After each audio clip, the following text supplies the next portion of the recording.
સુરતની અંદર હત્યારા શાળા અને બનેવીનો વરઘોડો કાઢવામાં આવ્યો છે। ઉત્તરાયણમાં નજીવી બાબતે હત્યાને અંજામ તેમના દ્વારા આપવામાં આવ્યો હતો, ત્યારે બંનેને સાથે રાખી અને પોલીસે ઘટનાનું રીકન્સ્ટ્રક્શન પણ કર્યું છે।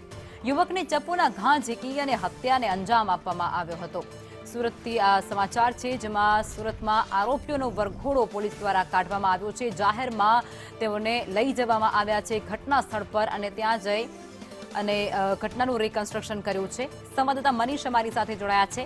મનીષ, હત્યારાઓ જે છે બંને શાળા બનેવી, તેમની જાહેરમાં સરઘસ કાઢવામાં આવ્યું છે વરઘોડો, શું કહેશો, વિગતો શું? જી બિલકુલ, વાત કરીએ તો સુરતના ઉત્તરાયણ વિસ્તારમાં થોડા દિવસ અગાઉ હત્યાનો બનાવ બન્યો હતો।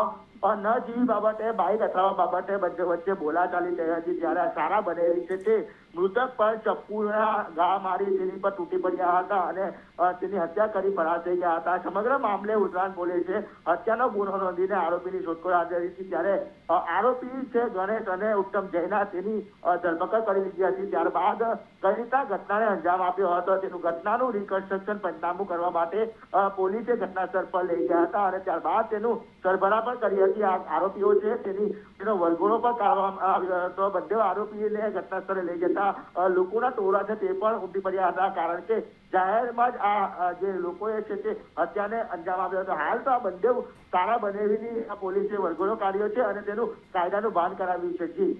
જી આભાર મનીષ, આપ જોડાયા તે બદલ।